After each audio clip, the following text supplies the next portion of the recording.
دنیا میں جو بھی آیا ہے وہ مرنے کے لیے آیا ہے، جو بھی آیا ہے وہ فنا ہونے کے لیے آیا ہے. کسی کو دائمی زندگی نہیں مل سکتی. آج مرے کل مرے پرسوں مرے، دنیا سے اسے جانا ہے. پھر کسی کے موت پر افسوس کرنے کی کوئی ضرورت نہیں.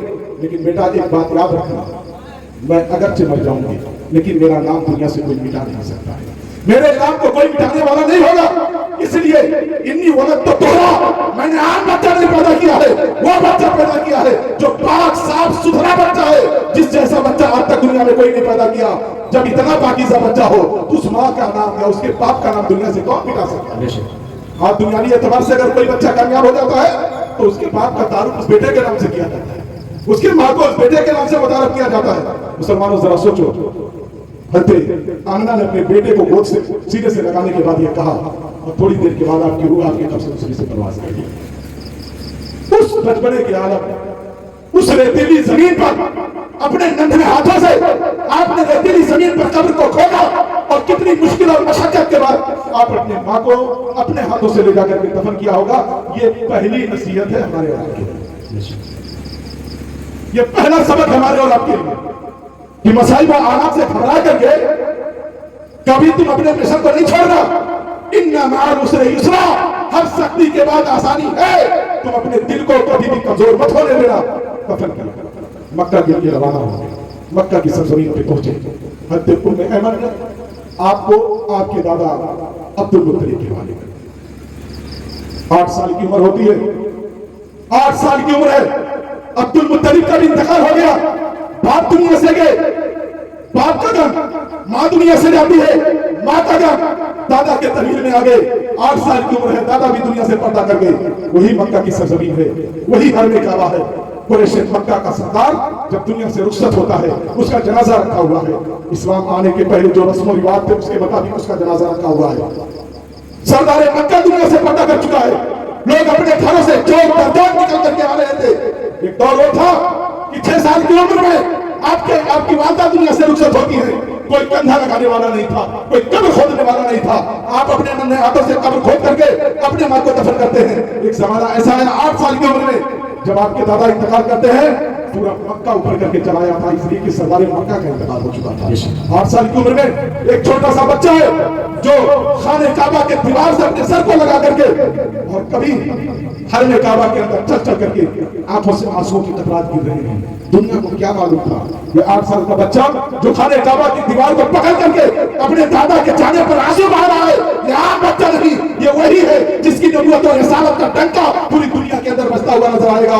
اس لیے کہ آئی نئی حکومت، سکہ نیا چلے گا، عالم نے رنگ بدلا، صبح سویرے. 8 سال کی عمر میں خانہ کعبہ کے در و دیوار کو پکڑ کے رو رہے ہیں. 8 سال کی عمر میں جب دادا کا انتقال ہو گیا تو آپ اپنے چچا کے طویل میں آ جاتے ہیں. ابو طالب کے طویل میں آگے زندگی پروان چلتی رہی، زندگی کے شب و روز گزرتے رہے، وقت گزرتا رہا. 40 سال کی عمر مبارک میں آپ نے جب اعلان نبوت فرمایا تو قریش مکہ، سرداران مکہ آپ کی مخالفت پہ آمادہ ہو جاتے ہیں. ابو طالب کے پاس آ کر کے کہا تھا اپنے بھتیجے کو روک لو، ایک نئے مذہب کی تبلیغ کر رہا ہے، ایک نئے مذہب کی نشر و اشاعت کر رہا ہے. اگر وہ دولت چاہتا ہم دولت دے دیں گے، اگر اسے جائیداد کی ضرورت ہے جائیداد دے دیں گے، اگر مکہ کے سب سے خوبصورت لڑکی سے شادی کرنا چاہتا وہ بھی ہم کر دیں گے. لیکن نئے دین کی تبلیغ سے کہ دو باز آ گئے. ابو طالب آتے ہیں، آنے کے بعد انہوں نے کہا تھا یہ میرے بھتیجے لوگ ایسا کہتے ہیں، تم کیا کہتے ہو؟ اللہ کے نبی نے کہا تھا اے میرے چچا سنو، میرے ایک ہاتھ میں سورج رکھ دو، دوسرے ہاتھ میں چاند رکھ دو، اور رکھنے کے بعد کہو میں مذہب کی تبلیغ سے رک جاؤں. یہ نہیں ہو سکتا، اس لیے کہ میں اسی لیے بھیجا ہی گیا ہوں کہ بکھری ہوئی قوم کو یا بھٹکی ہوئی قوم کو راہ راست پر لا کر کے اسے رشد و ہدایت کا راستہ میں دکھاتا ہوا. مجھے دولت کی ضرورت نہیں ہے، مجھے ثروت کی ضرورت نہیں ہے. ابو طالب کو کیا معلوم تھا یہ جس نے نبوت کا اعلان کیا یہ عبداللہ کا شہزادہ یہ اس مرتبے پہ بھائیس ہے کہ اگر یہ چاہے تو اس کے پیچھے سونے اور چاندی کا پہاڑ کرتا ہوا نظر آئے. ابو طالب کو کیا معلوم تھا کہ دور ایسا آیا کہ مصطفیٰ علیہ رحمت نے کہا تھا یہ لوگوں سنو اگر میں چاہوں تو میرے پیچھے سونے کا پہاڑ چلتا ہوا اگر چاہوں تو. یہ نہیں کہا کہ چلے، یہ علماء بیٹھے ہیں جو پڑھے لکھے انہیں معلوم ہے. نبی نے کہا اگر چاہوں، یہ نہیں کہا میں نے چاہ لیا. امکانی پہلو ظاہر کیا، پھر بھی مکہ کی عرب کی سرزمین پر سونے کا پہاڑ پروردگار عالم نے پیدا کیا. مصطفیٰ علیہ رحمت کی عمر مبارک چلتی رہی، آپ اعلان نبوت فرماتے ہیں. جانتے ہیں اتنے آسانی سے دین نہیں آیا، اتنے آسانی سے مذہب ہم نہیں پائے گا، اتنے سہولت سے دین ہم تک نہیں پہنچا۔ 40 سال کی عمر میں اعلان نبوت کیا، 53 سال کی عمر میں آپ نے ہجرت کی۔ کتنا سال ہو گئے؟ ارے اتنا تو جانتے ہوں گے کہ 40 13 سال 13 سال میں کتنے لوگوں نے کلمہ پڑھا معلوم ہے؟ 13 سال میں کل ملا کر کے 70 بعض روایتوں میں 72 لوگوں نے آپ ذرا سنو کیسے آپ کس انداز میں برداشت کرتے رہے ہوں کہ 13 سال تک تبلیغ کرتے رہے، صرف 70 72 لوگوں نے کلمہ پڑھا۔ آج کا انسان ہوتا ہتھیار ڈال دیتا ہے، کون جائے گا اس بھڑکی ہوئی قوم کے پیچھے دوڑے گا؟ 13 سال ہو گئے ابھی 70 72 لوگ کلمہ پڑھ رہے ہیں۔ لیکن نبی نے کبھی بھی اپنے حوصلے کو نہیں توڑا، بلکہ اپنے قدم کو آگے بڑھاتے ہیں، منزل کی دانی بڑھتے گئے۔ 53 سال کی عمر میں ہجرت کرتے ہیں، اور ہجرت کرنے کے بعد جب آپ مدینہ کی سرزمین پہ پہنچے تو اتنا سرخیز اور زمین ثابت ہوتی ہے، اتنا سرخیز زمین ثابت ہوتی ہے کہ اس مختصر سی تبلیغ میں 10 سال کی تبلیغ میں تقریباً 27 لاکھ لوگوں نے کلمہ پڑھ کر کے دائرہ اسلام میں داخلہ کیا۔ پوری دنیا کا کوئی ملک نہیں بچا تھا، کسی ملک کا کوئی شہر نہیں بچا تھا جہاں پر میرے نبی کا کلمہ پڑھنے والے اسی زمانے میں نہ پڑھتے۔ 27 لاکھ لوگوں نے کلمہ پڑھ لیا۔ اب جو بتانا مقصد ہے جس پر میری تقریر ختم ہو گئی وہاں آتا ہوں۔ نبی مدینہ آئے، مدینہ آنے سے پہلے کہاں ہے؟ قباء۔ قباء کتنا کلومیٹر ہے مدینہ سے؟ 3 کلومیٹر، 3-4 پیدل آپ چلے۔ وہاں جب لوگوں کو دین کے بارے میں بتایا تو کچھ لوگوں نے کلمہ پڑھا، تو اللہ کے نبی نے وہاں ایک قیمتی مسجد بنائی ہے، مسجد قباء۔ سبحان اللہ، بڑے خوش نصیب ہے وہ لوگ اس مسجد میں اللہ تعالیٰ جسے نماز پڑھنے کی توفیق عطا فرمائے، بڑے خوش نصیب ہے۔ کیوں؟ نبی نے اپنے ہاتھ سے گارا مٹی کا کام کیا اس میں۔ خوش نصیبی ہے کہ نبی نے اپنے ہاتھ سے گارا مٹی کا۔ پھر وہاں سے جب نکلے تو مدینہ والوں کو خبر آ گئی کہ محمد عربی ہماری جانب آ رہے ہیں۔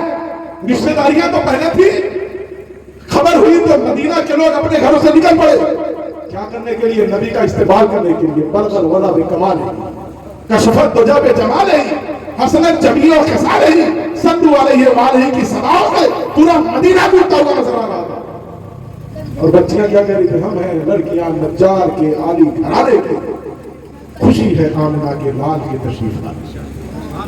نبی مدینہ میں آنے کے بعد مصطفیٰ جان رحمت نے وہاں بھی ایک قیمتی مسجد بنایا، مسجد نبوی جسے کہتے ہیں۔ ہم ابھی ناز سن رہے تھے تو اس میں کہنے والے شاعر نے بڑی اچھی بات کی کہ جنت میں تو سب ہے مگر مدینہ نہیں۔